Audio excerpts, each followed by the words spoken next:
सीधे आपको उत्तर प्रदेश के गोरखपुर लिए चलते हैं, जहां मुख्यमंत्री योगी आदित्यनाथ कुश्ती प्रतियोगिता कार्यक्रम में शामिल है। क्या कुछ कह रहे हैं, सुनवाते हैं। तो हम लोगों ने भारतीय ओलंपिक खेल खेलने वाले भारतीय हॉकी टीम के उन खिलाड़ियों का लखनऊ में सम्मान भी किया था और उत्तर प्रदेश से लड़ने वाला भारतीय हॉकी टीम के साथ एक सदस्य के रूप में कार्य करने वाला, खेलने वाला लड़का उपाध्याय को हम लोगों ने उत्तर प्रदेश पुलिस में डिप्टी एसपी के पद पर सीधे नौकरी दी है। आपने देखा होगा भारत को फाइनल में पहुंचाने में उन्होंने कितने शानदार गोल किए थे और कल भी उत्तर प्रदेश के एक खिलाड़ी जो भारतीय हॉकी टीम का सदस्य है, राजकुमार, गाजीपुर में ही प्रशिक्षण लिया है, कानपुर का रहने वाला है, उन्होंने भी शानदार खेल का परिचय देते हुए इस टीम को हराने में मदद की है। बहनों और भाइयों, भारत के खिलाड़ी आज प्रधानमंत्री मोदी जी के नेतृत्व में खेल को एक नई ऊंचाई तक पहुंचाने का कार्य कर रहे हैं और इसीलिए उत्तर प्रदेश के अंदर स्वर्ण पदक ओलंपिक एकल गेम में प्राप्त करने वाले खिलाड़ी को हम प्रदेश सरकार की तरफ से 6 करोड़ रुपए की नगद सहायता देते हैं।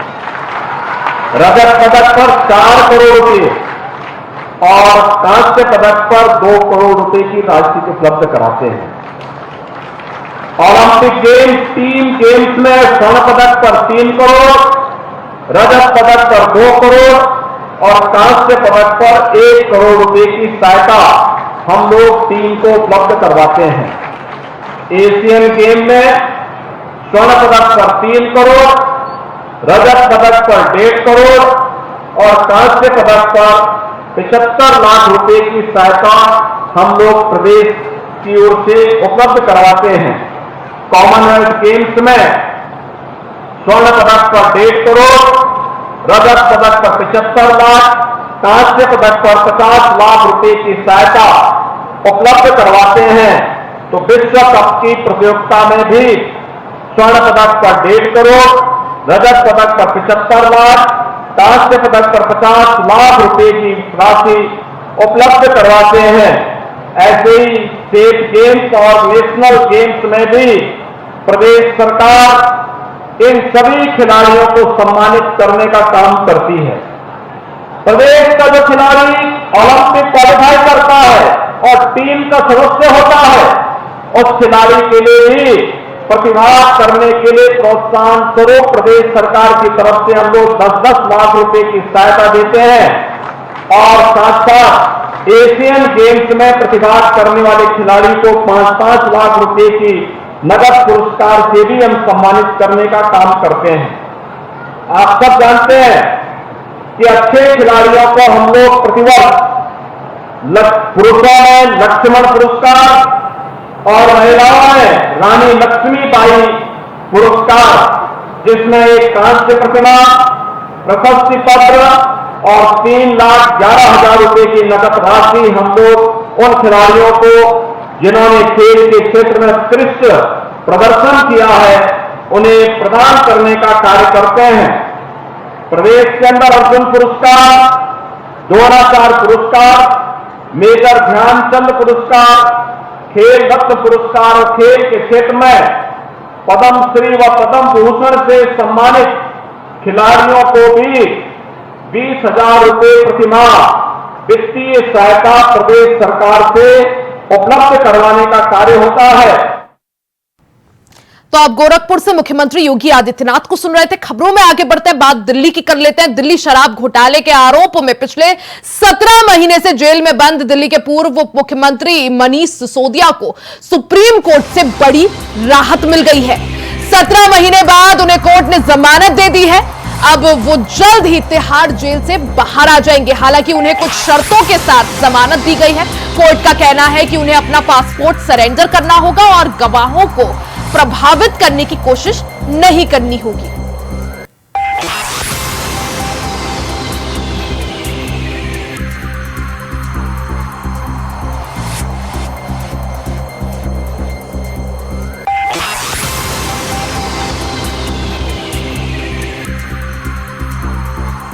तो दिल्ली के पूर्व उप मुख्यमंत्री मनीष सिसोदिया को सुप्रीम कोर्ट से सुप्रीम राहत मिल गई है। 17 महीने बाद अब मनीष सिसोदिया जेल से बाहर आएंगे।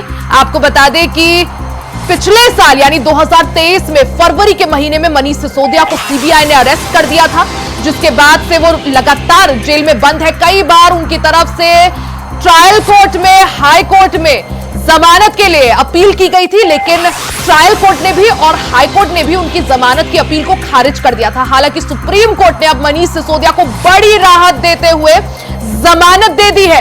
तो 17 महीने जेल में बिताने के बाद अब दिल्ली के पूर्व उप मुख्यमंत्री मनीष सिसोदिया बाहर आने वाले हैं। मनीष सिसोदिया को बड़ी राहत देते हुए सुप्रीम कोर्ट ने जमानत दे दी है। ऐसे में संजय सिंह और अब मनीष सिसोदिया की बारी। इससे पहले संजय सिंह को भी जमानत मिली थी, जिसके बाद जमानत पर संजय सिंह अब बाहर है। दिल्ली शराब नीति घोटाले से जुड़ा ये पूरा मामला, जिसमें आम आदमी पार्टी के कई दिग्गज नेताओं को सीबीआई और ईडी ने अरेस्ट किया था। मनीष सिसोदिया को शराब नीति घोटाले मामले में सीबीआई और ईडी दोनों ही मामलों में सुप्रीम कोर्ट ने बड़ी राहत देते हुए जमानत दे दी है। ज्यादा जानकारी के लिए सीधा रुख कर लेते हैं मेरे सहयोगी नितिन चौधरी का। नितिन, क्योंकि सुप्रीम कोर्ट ने बड़ी राहत मनीष सिसोदिया को दी थी, क्या माना जाए, क्या आज ही उनकी रिहाई संभव?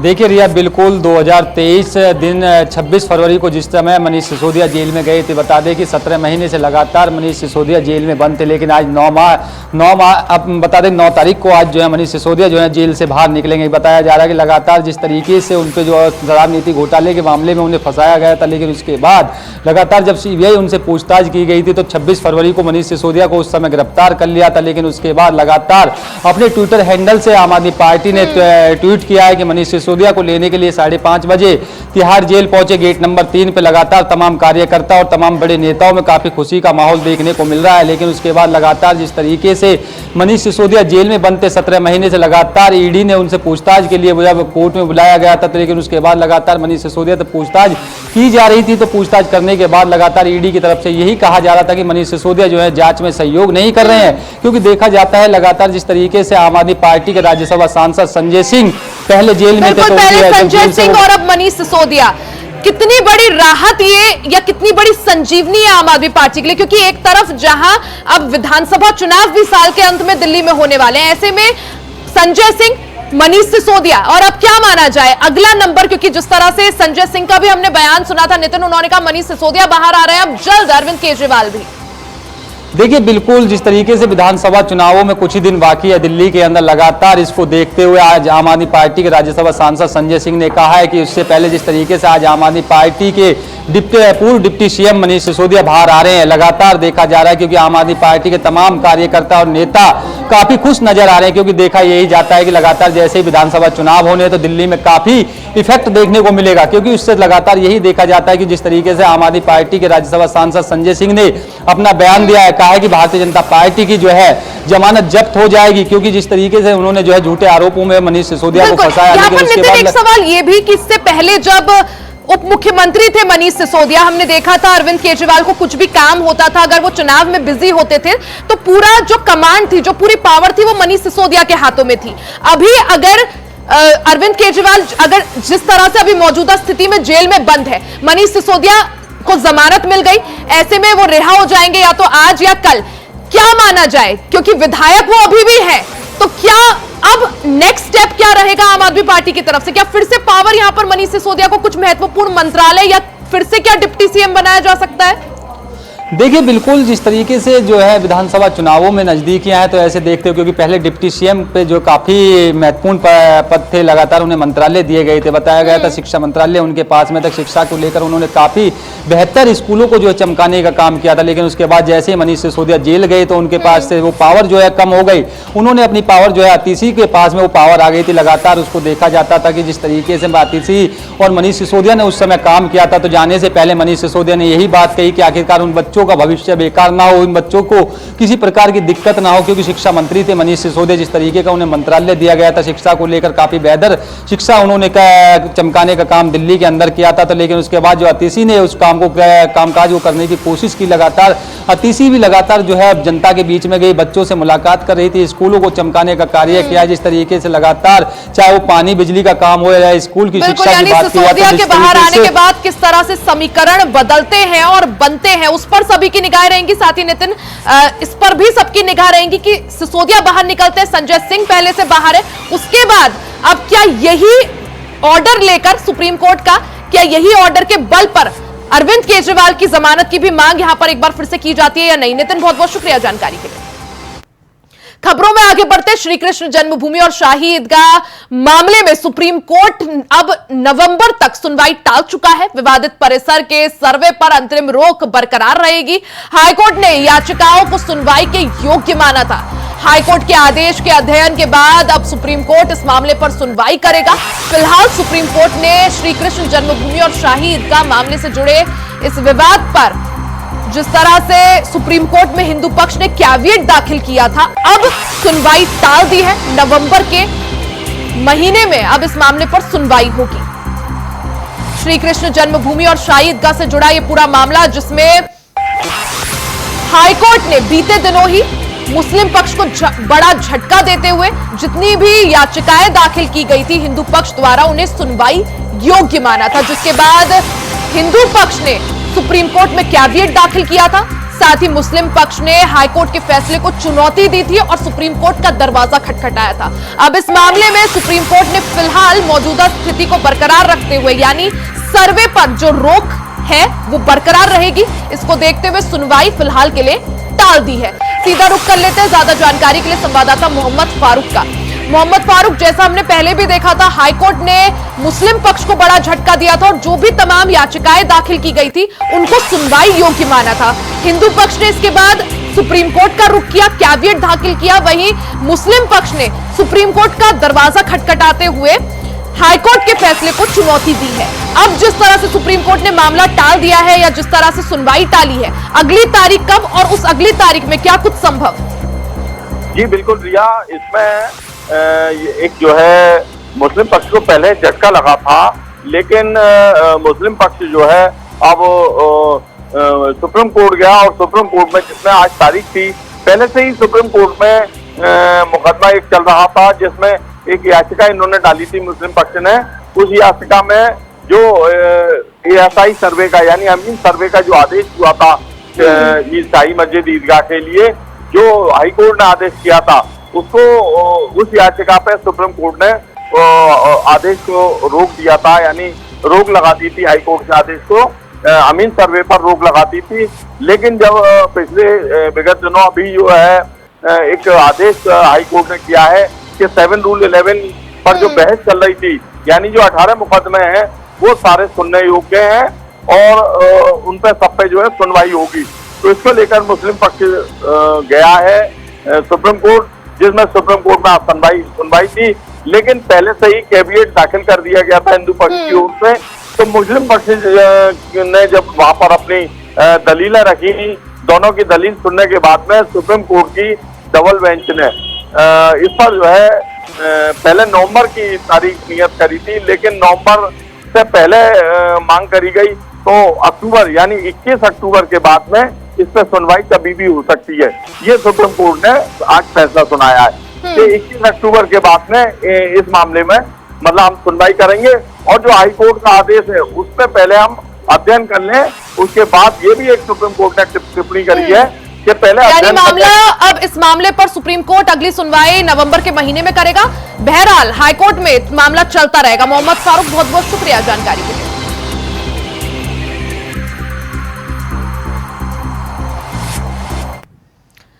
खबरों में आगे बढ़ते हैं वक्फ संशोधन बिल को लेकर।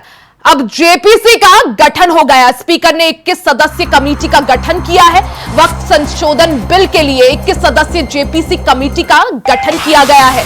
जेपीसी में गौरव गोगोई होंगे, इमरान मसूद का नाम भी शामिल है, मोहम्मद जावेद कल्याण बनर्जी का भी नाम शामिल किया गया है। इसके साथ ही जगदंबिका पाल, निशिकांत दुबे, तेजस्वी सूर्या इस कमेटी का हिस्सा होंगे। तो ये बड़ी खबर आपको बता दें, जिस तरह से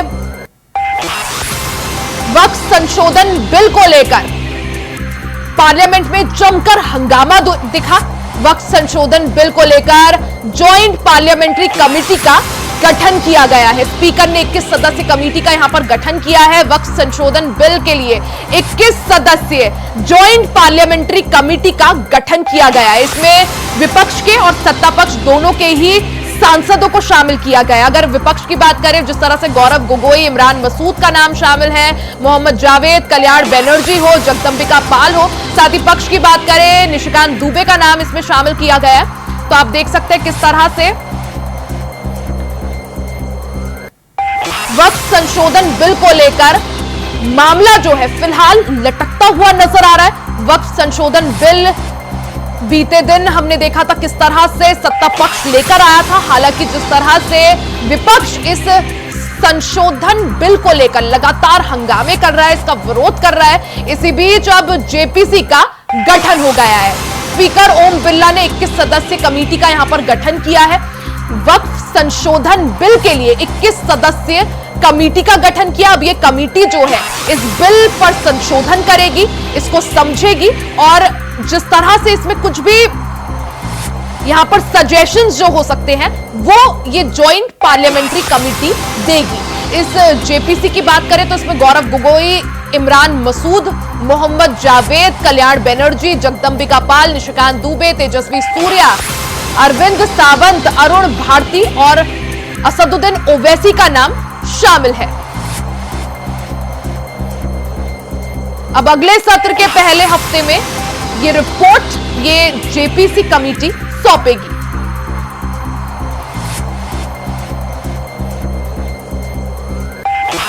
ज्यादा जानकारी के लिए सीधा रुख कर लेते हैं संवाददाता मोहम्मद आसिफ का। मोहम्मद आसिफ, जिस तरह से वक्फ संशोधन बिल को लेकर लगातार विपक्ष हंगामे कर रहा था, इसका विरोध कर रहा था, अब यहां पर 21 सदस्य कमेटी का गठन हो गया है और इस कमेटी में सत्ता पक्ष और विपक्ष दोनों ही सांसदों को शामिल किया गया है। क्या कुछ जानकारी?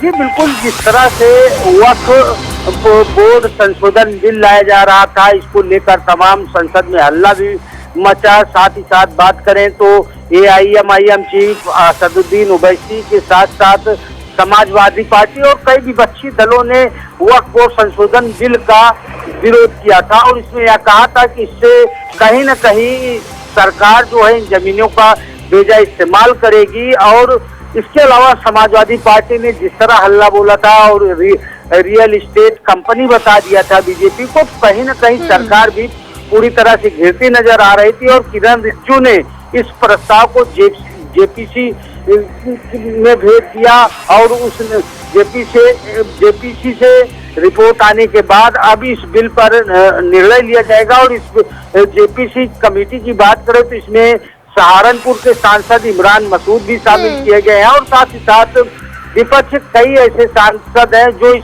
बिल्कुल, यानी कि वक्फ संशोधन बिल को अब जेपीसी यानी ज्वाइंट पार्लियामेंट्री कमेटी के पास अध्ययन के लिए भेज दिया गया। हालांकि अगले सत्र से पहले जो है रिपोर्ट यहां पर सौंपनी होगी सरकार को और उसके बाद किस तरह से क्या ये बिल पास होता है या नहीं, उसके बाद क्या कुछ होता है उस पर सभी की निगाहें। मोहम्मद आसिफ, बहुत बहुत शुक्रिया जानकारी के लिए।